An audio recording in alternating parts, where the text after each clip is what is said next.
Hello, this is Dr. Reilly. Today we're going to be talking about sleep and attention deficit.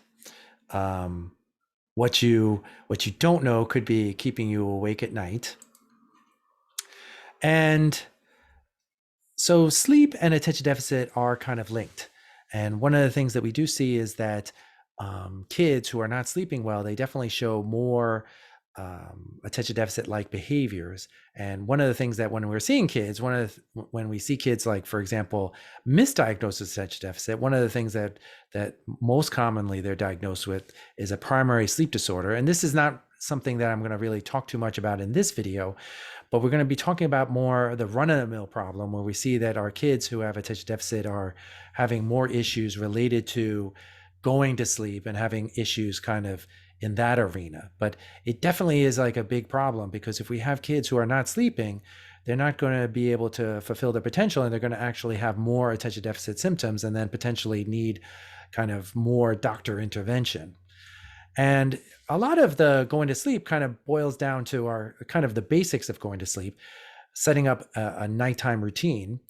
And I think of it kind of like the experiments that we saw with Pavlov's dogs, where he would ring a bell and then give them some meat. Then after a while, he would ring a bell and the dogs would start to salivate in expectation of getting some meat.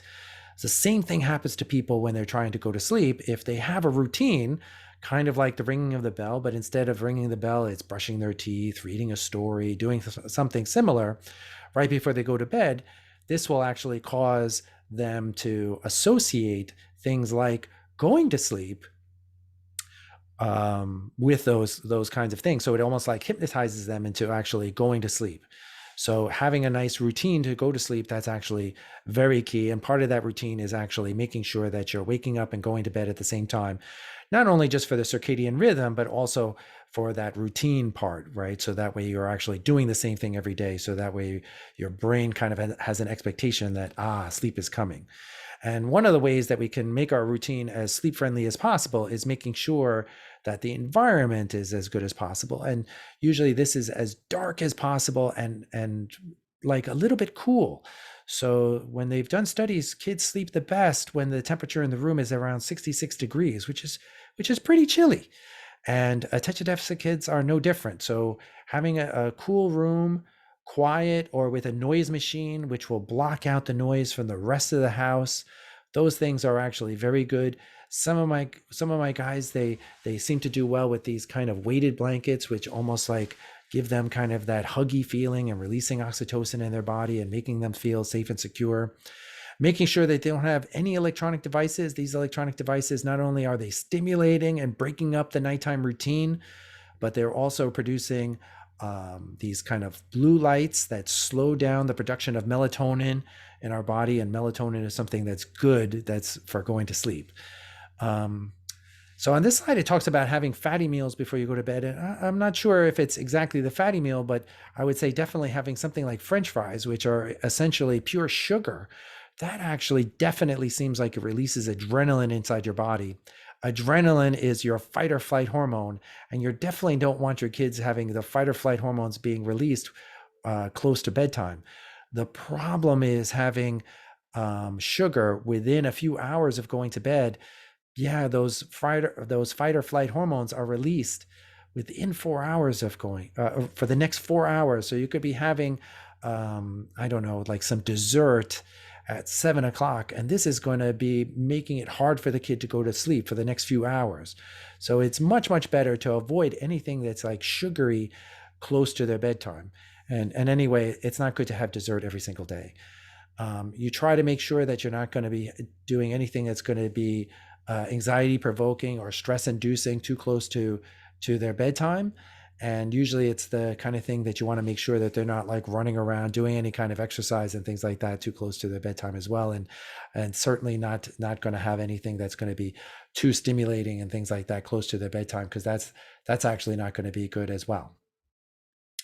And then anything like caffeine, I think most people kind of realize that caffeine and things like that are not so good when you go to bed.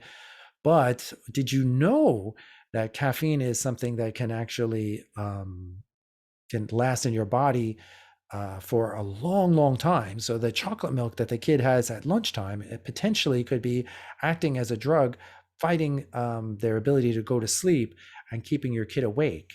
So yeah, so anything like that, you try to eliminate those kind of things as much as possible. But it's not even the caffeine, as you could see from this arrow that I have here on the slide. That yeah, so there are food additives, and I would encourage you to kind of pause the video here and just read all the horrible things that they stick in food, and that apparently it's okay for us to have in our food. This list is from the AAP, so you can actually kind of take a picture of the QR code and get drawn to that site. But you'll see here that the synthetic artificial food colors, they actually have an effect on people and in terms of behavior and attention. So that would perhaps not be the best thing to have before you're actually going to bed. Now, I think that most people realize that melatonin is something that is naturally produced in your body. But if you're just at your wit's end and you want to give them some melatonin, that's usually considered to be something safe.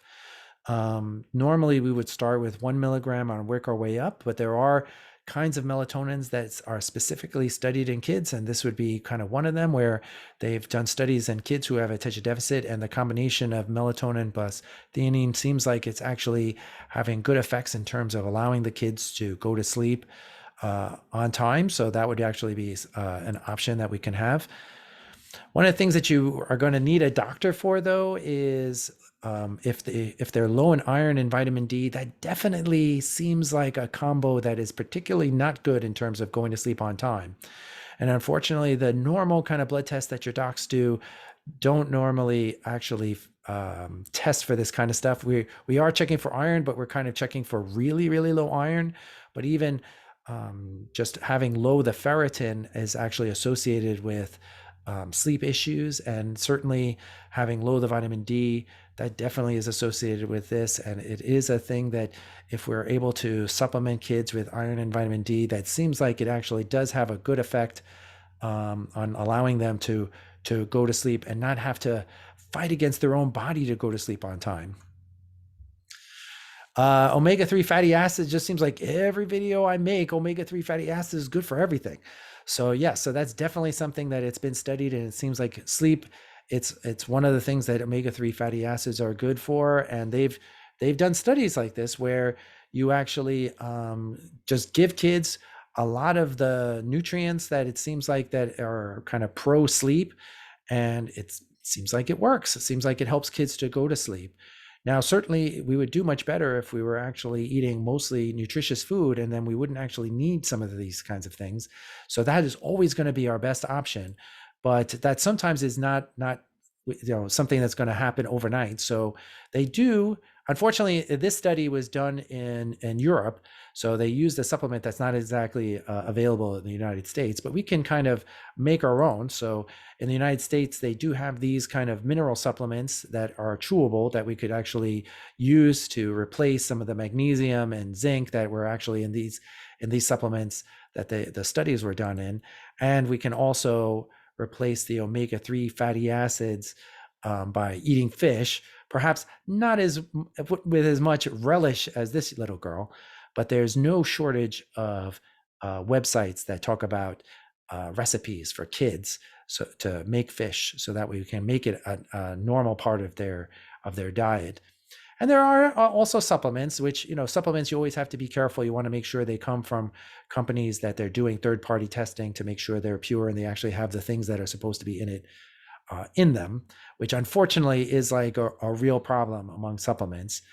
But yeah, omega-3s, they seem like they're really good. And they've done these kind of studies where they give it to kids, and it seems like, it actually makes every kid, even kids who don't have attention deficit symptoms, it helps them to pay attention. So, this is actually one of those things that we think that the omega-3s are actually really good for us.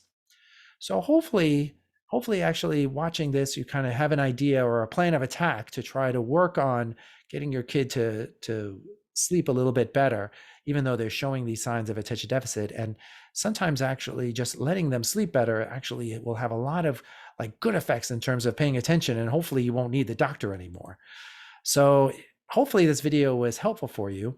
If it was, don't forget to like and subscribe, because that tells Google yeah, other people who are struggling with these same kind of problems, they would actually benefit from watching a video like this. And then when they search for something like this, then it's the kind of thing that it'll pop up in their search engine. All right, I'm Dr. Reilly. Thank you for watching.